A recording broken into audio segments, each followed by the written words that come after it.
Hey guys, what's going on? Welcome to another edition of MJ Everyday, a dieting based episode for you guys today. Going to be talking about alcohol. Of all things, going to be talking about the calories in alcohol and then how to incorporate alcohol into your diet if you choose to do so. If you like having a social drink every weekend or every couple of nights with mates, how do you actually incorporate your alcohol intake and not mess up your health and fitness goals? So, first things first, calories in alcohol. So when we consider ethanol alcohol, guys, which is the alcohol that we drink, the type of alcohol that's commonly known as alcohol is actually ethanol alcohol. When we look at ethanol alcohol, we know that ethanol alcohol contains 7 calories per gram.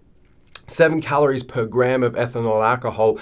A gram of ethanol alcohol equates to just over 1 milliliter of ethanol alcohol. So we can say, let's say that it's just under 7 calories per milliliter of pure ethanol alcohol. Now, don't get it twisted. That's not per mil of wine or per mil of beer or per mil of spirits, because those are not 100% pure ethanol alcohol. They might be, a spirit might be 40% by volume, a beer might be 3 or 4% by volume. So it's not per mil of the drink that you're drinking, it's per mil of pure ethanol alcohol is 7 calories per gram or just under 7 calories per milliliter.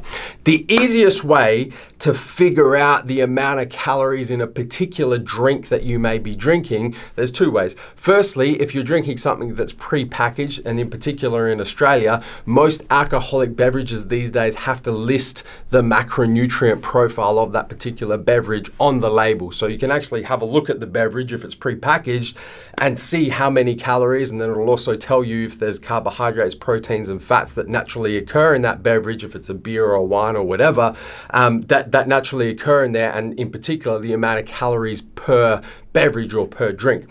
The other way to do it is to download a free app like a Calorie King or a MyFitnessPal, and most of those apps will have most types of alcoholic beverages in different sizes that you can select in there as well. So you can download that app and check out what beverage you're drinking and how much of it you're drinking, and it'll give you a pretty good approximation of the calories and then the other macronutrients that will be found in that alcoholic beverage. So that's the first side of how many calories in alcohol.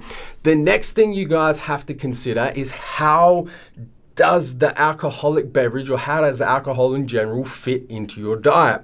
Now, when we consider other macronutrients here, we know that obviously carbohydrates and proteins contain 4 calories per gram, fats contain 9 calories per gram, but we know that these macronutrients, our body can do certain things with these macronutrients. So carbohydrates, primarily a source of energy, and then can also be used as an energy storage in the form of glycogen, and then later on in the form of body fat.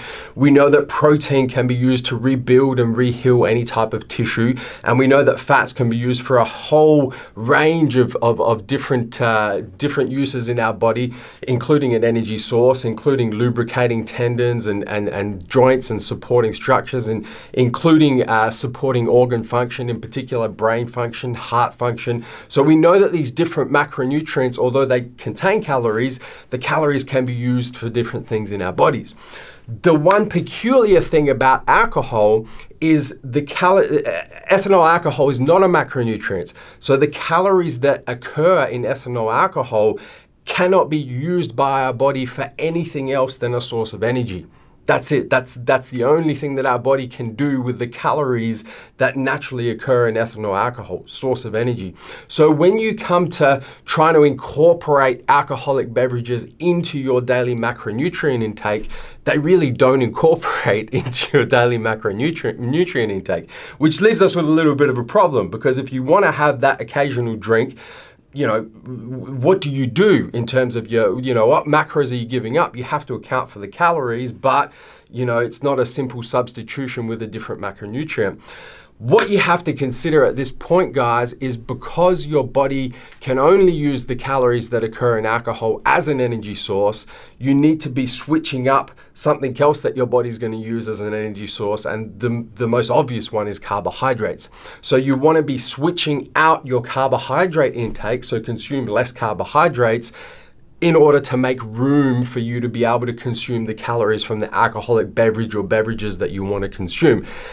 You do have to keep in mind though, it's not a straight gram for gram swap. It doesn't work like that because alcohol is 7 calories per gram, carbohydrate is 4 calories per gram, so you're gonna have to give up almost a little bit over 1.5 times grams of carbohydrates to incorporate each mil of ethanol alcohol that you're going to consume. Or if you look at the caloric intake, you can look at the calories in the particular alcoholic beverage that you're drinking, and you can swap those out, divide them by 4 to get the number of carbs, and then swap those calories out to allow you to consume that alcoholic beverage. And guys, that's how you do it. That's the simple way to incorporate alcoholic beverages into your diet. That's the quick maths on alcoholic beverages and how they incorporate into your diet. And guys, that's a wrap for today's episode of MJ Everyday. As always, don't forget to hit the subscribe button. Subscribe to our YouTube channel. Turn your post notifications on, both on your mobile, your cell phone, and your desktop PC, so you don't miss a beat when it comes to the Massive Joes YouTube channel. Until tomorrow, coming to you from MassiveJoes.com. Stay